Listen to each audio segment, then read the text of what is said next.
thing we have to fear is in war, fear itself. there is no substitute for victory. Let us never negotiate out of fear. We stand undivided, forever united, fighting hand in hand for the liberty we've earned, for glory and honor, for our sons and daughters, ever mindful of the lessons we've learned. Let the torch of freedom burn.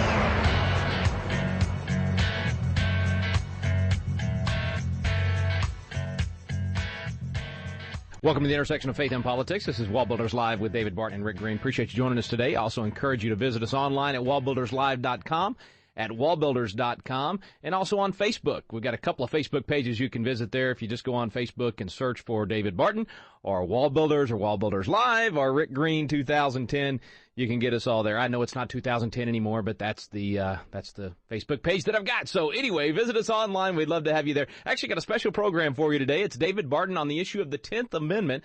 This is a presentation that he gave to legislators across the nation to help them understand the 10th Amendment better and help to implement it better. Here we are at the Pro-Family Legislators Conference. Let's go there now to David Barton. Separation of powers literally came out of a specific concept. That specific concept they used, and you'll find this in the writings of several founders, they said that the idea for this comes out of a Bible verse. And George Washington, Alexander Hamilton, John Adams all pointed to Jeremiah 17:9 as the basis of separation of powers. That Bible verse, very simple. It says, "The heart is deceitful above all things and desperately wicked. Who can know it?"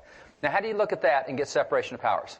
Now, how do you look at the fact, and by the way, this is where you get the long-time teaching on the depravity of man, that man tends to move in a bad direction if left unregulated, unrestrained by the influence of religion or law. And so this is the verse they use. I'll give you an example of how they talked about this. This is what John Adams said. He says, "The Word of God informs us that the heart is deceitful above all things and desperately wicked." That is that verse, Jeremiah 17:9. He said, and based on that, there is no man so blind is not to see that to found a government upon a supposition that bodies of men left to themselves will practice a course of self-denial. In other words, he says, knowing this Bible verse, if you think that you can get a government body to practice self-denial, to deny itself and to limit itself, he said that's either to babble like a newborn infant or to deceive like an unprincipled imposter. He said, if you think you can get a governmental body to limit itself and to self-regulate itself, he said, you're newborn or you're a deceiver. And so that was the belief. Based on Jeremiah 17:9, you don't trust people, you don't trust government to hold its powers in abeyance or to limit itself. You have Alexander Hamilton who said it like this. He says, why has government been instituted at all? Because the passions of men will not conform to the dictates of reason and justice without constraint. That's the same principle. The infamy is the bad actions to be divided among a number than to fall singly upon one. In other words, because man has a tendency to move in the wrong direction, because government definitely does, you can't put all the power in one body. Because if it goes bad, we're all in trouble. Now, if you put the power in several bodies and one goes bad, maybe the other two are good at the time and they can check what the bad did. But if you have it all in one, you lose all control. So it was based on the concept that government tends to abuse its power and that man tends to trend toward wickedness. You get the same from George Washington, who explains it very clearly. Washington said this. He says, a just estimate of that love of power and proneness to abuse it, which predominates in the human heart, is sufficient to satisfy us to the truth of this proposition. He said, because it's there, we understand. He says, that's why the necessity of reciprocal checks in the exercise of political power by dividing it and distributing it into different depositories has been established. He said this is exactly why we created separate branches that check and balance each other, because it goes back to the depravity of the human heart. Government tends to abuse power. Once again, you got to have ways to stop that. Now, this philosophy, Jeremiah 17:9, is what gave us the three branches, if you will, the separate branches. As Rabbi mentioned this morning, that's based on Isaiah 33:22, the three separate branches. So we said, yep, it's scriptural. And that's where we get separation of powers, that these branches are all separate from one another. Now, separation of powers, this is horizontal, because three federal branches or three state branches or three local branches, they're all on the same level, and so we divide power this way, horizontal. That's horizontal. But there is a vertical separation of power that nearly never gets talked about. And you can't have a vertical separation of power between the branches because they're federal or they're state or they're local. Your vertical separation of power occurs between levels of government, between, for example, the federal government and the state's government. Now, just as the Founding Fathers said we've created separation of powers horizontally, they said we've also created one vertically because you can't trust government up or down either way. Local government might get it wrong. That's why you got to have a higher government check that. Or the higher government might get it wrong. That's why you got to have a lower government check that. So there's a vertical separation of powers that goes as well. Let me show you how that's explained by some of the founders. This is a great statement by Jefferson explaining the vertical separation of powers. He's talking about government, particularly the federal government, violating this trust. He says, when all government, domestic and foreign, in little as in great things, shall be drawn to Washington as the center of power, it will render powerless the checks provided of one government on another.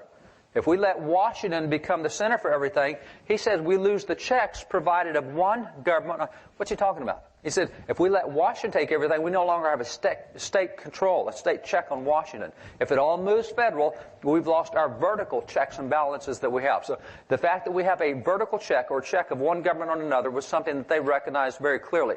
They also talked about it in the Federalist Papers. The Federalist Papers, really good stuff, good commentaries. There is now at least 2 to 3 versions I know of modern language Federalist Papers. They're really worth reading. It's hard for people today to read the Federalist Papers. It's kind of like reading the King James Bible. The syntax, the language, etc. is very different from what we're used to. So you can get a version of the Federalist Papers that's completely faithful to the original intent, but now it uses modern language. But you take the Federalist Papers. These are the 3 authors, James Madison, John Jay, and Alexander Hamilton. And the Federalists, particularly Madison, talking about the impact and how important the Federalist Papers were, this is what he said. He says the Federalist Papers may fairly enough be regarded as the most authentic exposition of the heart of the federal Constitution as understood by the body which prepared and the authority which accepted it. He said this is the best commentary that exists on what we intended when we wrote it and what they intended when they ratified it. This is the original intent. This is the best source for original intent on the Constitution is right here. Now, taking the Federalist Papers clearly talk about this vertical separation of powers and how we divide, just as we divide power between the legislative and the executive and judicial, and we tell each one what they can do, we had the same vertical checks and balances, vertical separation of powers.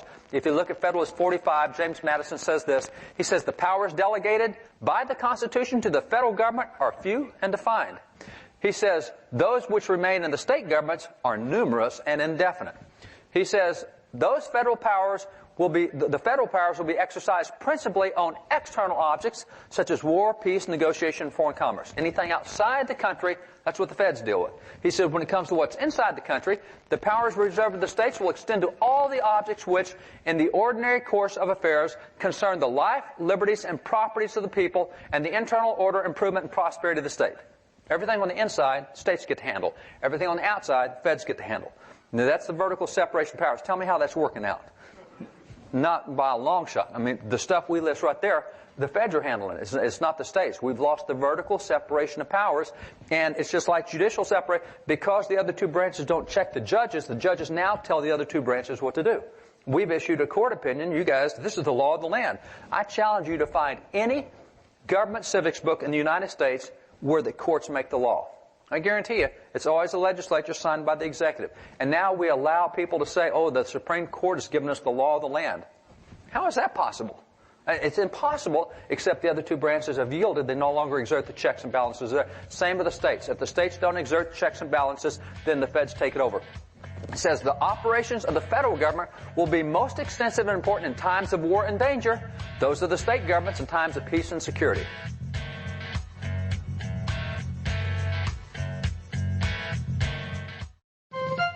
This is David Barton with another moment from America's history. In the case Lee versus Wiseman, the Supreme Court ruled that for an adult to mention the word God at a public graduation constituted both psychological and religious coercion against the students. Yet consider the actions of William Samuel Johnson, a signer of the Constitution and one of America's leading educators who served as the first president of Columbia College. At his graduation exercises, William Samuel Johnson declared to the students, "You this day have received a public education, the purpose whereof hath been to qualify you better to serve your Creator and your country. Your first great duties, you are sensible, are those you owe to heaven, to your Creator and Redeemer. Founding Father William Samuel Johnson believed that a public graduation was an appropriate setting to remind students of the duties which they owed God. For more information on God's hand in American history, contact WallBuilders at 1-800-8-REBUILD. Let the torch of freedom burn.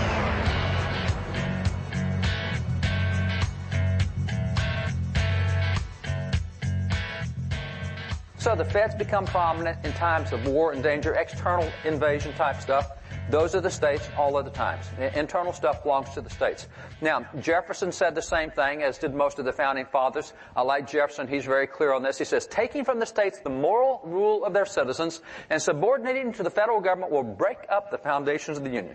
You take stuff, you let the feds get into stuff about the way our life, our liberty, our property, our persons. You let the feds get in that, it'll destroy the country. He says, I believe the states can best govern our home concerns and the federal government our foreign ones. Hey, that sounds just like the Federalist Papers. He wasn't even the author of the Federalist Papers, yeah?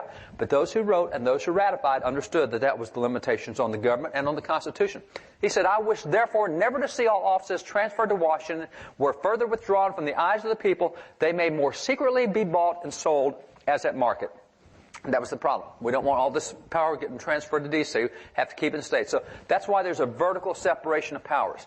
Now, let me give you just a couple of examples where we have historical examples of where states used to do things that today would be considered anathema for states to do. Great examples, immigration. All the stuff that goes to the immigration debate, we know that that's a federal problem because the feds won't deal with immigration right. We're having to deal with all the things we deal with in the states, whether it be the education, the health care, whether it be whatever it is. You know, courts particularly have said that states have to educate and have to provide health care for illegals. Well, immigration is because we have the problem today because the feds have broken down on it. Let me show you an interesting document. There's a lot out there. This is one you can see at the library if you come out Sunday. Samuel Chase. He's a signer of the Declaration. He's the guy that worked the Constitution. He's also put on the Supreme Court by George Washington. He is a chief legal figure in the day. As a matter of fact, before he was on the Supreme Court put there by Washington, he was the chief judicial officer for the entire state of Maryland. He's the top judge in the whole state. And these are some of the documents we have. Let me see here, signed at the bottom, Samuel Chase, his signature. I just want to, this is a document. I, Samuel Chase, Chief Judge of the State of Maryland, do hereby certify to all whom it may concern, on the first day of February in the year 1797, personally, so he's going through this stuff. Let me show you what he's dealing with. See this part here? He's talking about this guy who appeared before him. He said he did repeat and subscribe a declaration of his belief in the Christian religion and the oath required by the Act of the Assembly of the State entitled an Act for Naturalization. Now, Christian religion is kind of fun by itself. Why would the state be requiring an Act for Naturalization? Why did you have to appear in front of a judge and say, okay, this guy conforms to what the state requires you to be naturalized? This is 1797. This is a long time after the Bill of Rights. It's certainly a long time after the Constitution's been ratified. You mean to tell me states were handling immigration issues? Yep. Because the feds control the outside borders, everything else inside related to immigration we dealt with are the states. Because, see, these guys that come to the United States as immigrants, they're going to live in a state somewhere. And when they live in a state, you've got the state. See, we had state. We don't talk about that now, but that's a historical precedent. It's kind of interesting how we've given all that up to the feds. One other one is the area of health care. When Thomas Jefferson was president of the United States, he talked about the division for health care between the feds and the states. Look what he said about health care. He said, the federal government is to certify with exact truth for every vessel sailing from a foreign port the state of health which prevails at the place from which she sails. But the state authorities are charged with the care of the public health. Health care belongs to the states. All the feds do is say, you know, that ship left Dubai, the ship left the Philippines, the ship left whatever. What's the state of health there? Is there health concern from that ship coming in? All right, past that, you states deal with health care. Not fed at all. See, all these issues we fight about today, really we've already dealt with nearly all of them. There's just not much new under the sun, as the scriptures continue to tell us. So many founding fathers talked about the vertical separation of power. We don't even tell kids today about the horizontal separation of powers, much less the vertical separation of powers. But because it was so clear, it's interesting to see how the courts ruled in previous generations on this thing of what belongs to the feds and what belongs to the states. A great example is U.S. Supreme Court decision. This is a decision called Martin versus Hunter's Lessees, 1816. It was a unanimous Supreme Court. The decision was written by Joseph Story. Story is called the father of American jurisprudence. He has the phenomenal 3-volume commentary on the Constitution of the United States.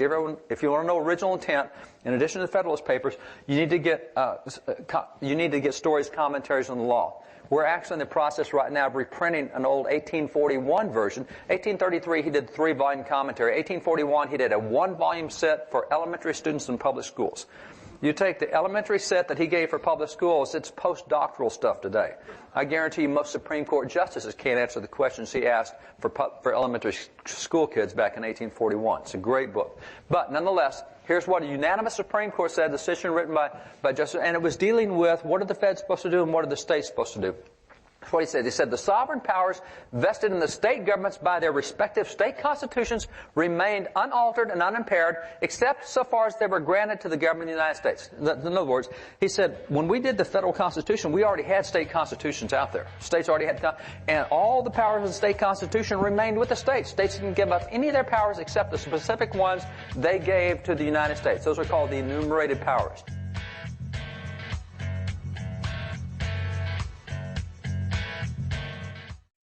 Have you ever wanted to learn more about the United States Constitution but just felt like, man, the classes are boring, or it's just that old language from 200 years ago, or I don't know where to start? People want to know, but it gets frustrating because you don't know where to look for truth about the Constitution either.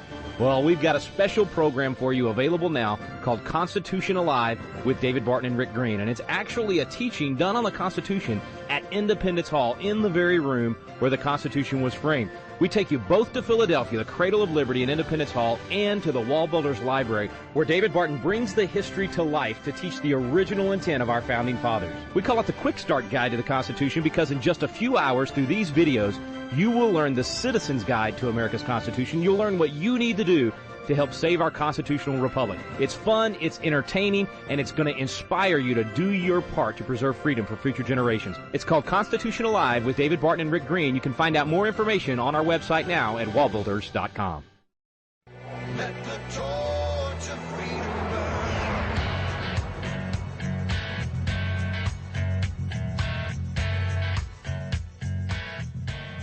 Do you know how many powers the states gave to the United States? The Constitution lists all the powers the states gave up. You know how many there are?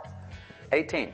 You have 18 enumerated powers. The states told the feds, here's 18 things you can do. Other than that, we're doing everything else. So that's what the Supreme Court recognizes. Hey, the states kept all their rights. They didn't give up anything in their state constitutions except those 18 enumerated powers. Continues.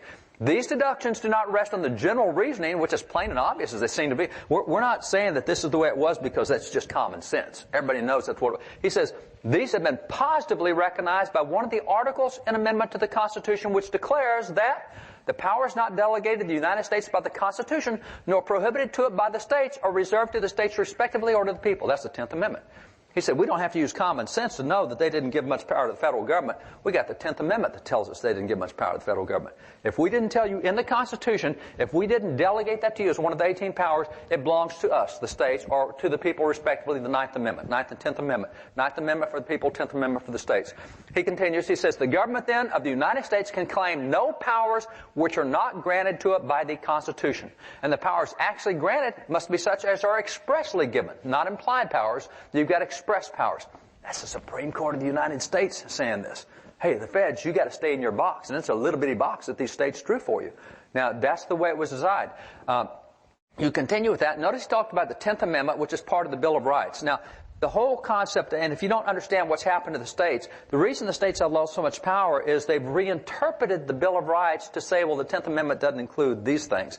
See, the Bill of Rights were done as a limitation on the feds. The Bill of Rights is now a limitation on the states. And so what you have, let me take you back to what the founders originally believed. There's an 1833 decision that was given, Barton versus Baltimore, delivered by Chief Justice John Marshall, in which they talked about, have the Bill of Rights, do the Bill of Rights limit the states in any way, or do they just limit the feds? Now, so much of what happens now is the Bill of Rights, First Amendment. See, the reason that you can't have, for example, a kid say the word God at a state function or a state public school or a graduation or a football game is the First Amendment prohibits states from having prayer at athletic events. The First Amendment stops all this. See, the reason that gun control, it's a federal saying, hey, states, it's crazy stuff. Let me show you how they view this. This is what he said. The Bill of Rights demanded security against the apprehended encroachments of the federal government, not against those of state government. There's nothing in the Bill of Rights to limit the states. Bill of Rights were done to limit the feds. And that's why the Constitution is called the federalist part of the government. The Bill of Rights is called the anti-federalist part of government. The Constitution says here's what the feds can do, and the Bill of Rights say here's what the feds can't do. It was always that way. Bill of Rights is what limits the federal government. It doesn't limit state governments. Bill of Rights was done by the states to limit the federal government. He says the amendments contain no expression indicating any intention to apply them to the state governments, and this court cannot so apply them. We'll never use the Bill of Rights to limit the states. Now, obviously, we're not there today. We have lost that. And so when did the change occur? Well, it's a slow change, but I love the description of it that was given by one of the Supreme Court justices, Justice Douglas. He talked about how the court turned the Bill of Rights to limit the states, and this is the federalization process whereby states are given so much power. It's called the doctrine of selective incorporation. In 1970, in a Supreme Court decision, he went through and explained this whole doctrine of selective incorporation. Law schools rarely study this today. If I could pass one constitutional amendment in my lifetime, it would be a constitutional amendment to repeal selective incorporation. It would be to get the Bill of Rights back to limiting the federal governments and not the states, because that's what it was designed to do. I wouldn't pass a new First Amendment to get the feds out of the process. I'd just pass a new amendment that says, hey, going back, selective incorporation can never again be invoked in any court decision. You see, it's the selective incorporation that allows them to say, oh, states, you can't have a law that limits abortions. That's why states, you can't do a law that limits immigration. Everything we deal with, and we're told by the feds we can't, is because of selective incorporation. Everything used to belong to the states, the feds have made part of it. Now, this is how he explained the process and what happened. Justice Douglas said this. He says, nationalization, I hate that word when it relates to states. You lose your separation of vertical powers. He says, nationalization of many civil liberties has been the consequence of the 14th Amendment, reversing the historic position that the foundations of those liberties rested largely in state law. He said because of the 14th Amendment, you don't have liberties in state law anymore. All liberties come from the feds. Everything comes from the feds. He says, and so the revolution, and that's a great word because it is a revolution. They had a revolution through the courts. They completely rewrote the Constitution. And so the revolution occasioned by the 14th Amendment has progressed as article after article in the Bill of Rights has been incorporated in it and made applicable to the states. We on the federal court have taken issue and point and article out of the Bill of Rights, and we keep saying, no, this now applies to you. We feds are telling you that this limits you, not us. And so they've completely reversed the purpose of the Bill of Rights. But the 14th Amendment is what's significant. See, the 14th Amendment is what gives us the doctrine of selective incorporation. What's the 14th Amendment? To take you back for a quick review in history, it is part of three racial civil rights amendments done from 1865 to 1870. If you remember the three amendments, in February of 1865, we passed and ratified the 13th Amendment to the Constitution, which abolished slavery. 3 years later, we passed and ratified 1868, the 14th Amendment, which provided state citizenship for all former slaves. Any former slave is now a citizen of the state in which he resides. We passed the 15th Amendment 2 years later in 1870, which gave guaranteed voting rights to all former slaves. Now, how do you take an amendment that gives, and state citizenship, by the way, is real simple. In the southern states, the unreconstructed states that were racist, once blacks were free, those states said, well, those blacks may be free, but they're not citizens in our state. They're not citizens in Georgia. They're not citizens in Alabama. And so we passed a constitutional amendment that says you're a citizen of the state in which you reside. If you're a former slave and you live in Mississippi or you live in South Carolina, you get all the rights in the state constitution. Whatever's in the race no longer precludes you from getting the rights of state citizenship. So this is the 14th. And how in the world can you take an amendment that deals with protecting racial civil rights, which is a great amendment, and say that that applies to religious liberties, or that applies to guns, or that applies to eminent domain? Or how do you do that? It was to guarantee a group of citizens being denied their rights. It was a racial civil rights amendment. Now we've taken it, and see, it's the way the court always does stuff. If you wake up, if you're a Supreme Court justice, wake up in the morning with a headache, and if you look in the mirror and you kind of cross your eyes a little bit, you tilt your head to the side, you contort your lips, you can mispronounce words in such a way that you want to hear them and you write. So that's what I heard the Constitution say to me. And so that's literally what they did with the 14th Amendment. They took clauses out of it, completely ignored this background history, said, no, look, if we take this clause out of this portion of the 14th Amendment, we can interpret that to mean that this limits the states on all issues, not just racial civil rights issues. And that's exactly what happened. So that's what the court did. It's what's called selective incorporation. It started in the 1920s. It took the court 50 years to selectively incorporate the Bill of Rights against the states. So we gave it up over a 50-year process. Now, it's interesting that when you look at the original 14th Amendment, that is the original, it's a handwritten copy of the 14th Amendment of the Constitution. That amendment was litigated several times in the U.S. Supreme Court. Each time it was litigated. Here's two cases, Paul versus Virginia, Butchers versus Slaughterhouse. Each time the court says, no, this amendment was not designed to take any rights away from the states. It was not, the 14th Amendment did not profess to control the power of the state governments over the rights of its own citizens. It's not taking powers from the state. It's not what it's doing. That's what it's done. Exactly opposite of what the court said the 14th Amendment was to do. So when you look at the doctrine of selective incorporation, they've taken the 14th Amendment, they've applied it to the Bill of Rights, and as a result of doing so, they have completely eliminated vertical separation of powers. That's where it all went out. That's how come we don't have a difference between the feds and the state. It's all federal. It's all nationalization of our liberties. It's all nationalization of our rights. So that is the issue that has to be dealt with. John Jay, I love what he said about the Constitution. He says, every member of the state ought diligently to read and study the Constitution of his country. He says, by knowing their rights, they will sooner perceive when they're violated and be the better prepared to defend and assert them. Notice three things he said. He said, everybody ought to, number one, know their rights. Number two, they ought to defend their rights. And number three, they ought to assert their rights. See, you got to go on defense. You got to defend yourself from the feds, but you got to assert your rights against the feds too. So you have to know it, you have to defend it, you have to assert it. It's that way for every single right, not just state to fed, individual rights against local governments, individual students against a school district, or whatever it is. You have to know, you have to defend, you have to assert. Now, those three things are very crucial. They're very important. Again, we got tons of this stuff in the back if you're interested, but it has to be done with the 10th Amendment. You have to know, you have to defend, you have to assert that particular amendment. Well, thanks for joining us today, folks. That was David Barton speaking on the 10th Amendment at our Pro-Family Legislators Conference, a conference you can learn more about at our website, WallBuilders.com. Appreciate you being with us today. You've been listening to WallBuilders Live with David Barton and Rick Green. We stand undivided.